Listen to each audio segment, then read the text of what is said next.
La SD, o Servicio de Seguridad Nazi, interceptó en 1935 una carta que permitía a las misiones católicas existentes fuera de Alemania enviar dinero a Roma. Se las ingenió a continuación para condenar a muchos años de prisión y grandes multas a algunos miembros de órdenes religiosas bajo la acusación de transferir dinero ilegal. Luego pudo publicitarse que la Iglesia de Roma era una gigantesca máquina de acumular riquezas con la intención de que la gente no hiciera donaciones a las obras de caridad católicas. Las investigaciones sobre estas infracciones monetarias, que en realidad no lo eran, decidieron a los jerarcas nazis ampliar las acusaciones a otras de homosexualidad y pedofilia.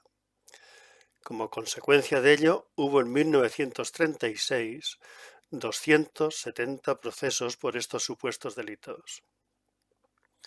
Los juicios se interrumpieron por la celebración de los Juegos Olímpicos de Berlín, pero cuando estos finalizaron, se reanudaron con mayor intensidad, sobre todo una vez que fue promulgada la encíclica Miteinander Sorge, con ardiente preocupación sobre la situación de la Iglesia Católica en el Reich alemán de Pío XI. Pues entonces Hitler dio órdenes a su ministro de Justicia para que los llamados juicios de moralidad tuvieran prioridad, y el ministro de Propaganda manifestó a la prensa que esos juicios debían presentarse como prueba de la perversidad de la Iglesia Católica. La prensa parecía esperar la oportunidad de ponerse las botas con sus caricaturistas, pintando a miembros del alto clero, ocultando su lascivia bajo sus ropajes, o a monjes barrigudos y pedófilos dando rienda suelta a sus bajos instintos. Monjes barrigudos que bajo sus vestimentas ocultaban a señoritas y a jovencitos, bajo la atenta mirada de un funcionario policial. Eso sí, un funcionario a las órdenes del Estado nazi. En contra de lo que pudiera parecer, este no es un hecho aislado, un ataque del nacionalsocialismo a la Iglesia Católica por la especial singularidad de aquel movimiento que parece haber ido al estercolero de la historia. Antes bien, el hecho tiene antecedentes y consecuentes. Es un acontecimiento que, para ser comprendido en toda su profundidad, exige remontarse a fases anteriores de la política y la filosofía.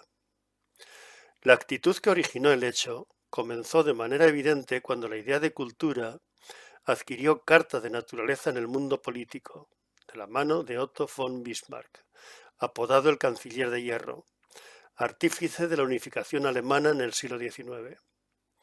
A él se atribuye también el nacimiento del estado de bienestar, de cuya creación se muestra tan orgullosa la izquierda socialista, comunista y sindicalista del presente, pese a que no fue obra suya, sino de un enemigo jurado de sus ideas. Es seguro que lo hizo por reacción a las mismas, para impedir que avanzaran y fueran capitalizadas por las organizaciones izquierdistas. Nadie como Bismarck supo fabricar enemigos contra los que dirigir las tensiones que pudieran interponerse en su camino hacia la Gran Prusia o hacia el gran imperio alemán o Segundo Reich. Ideó el Kulturkampf, la guerra por la cultura, para someter a sus planes a los católicos que se le oponían.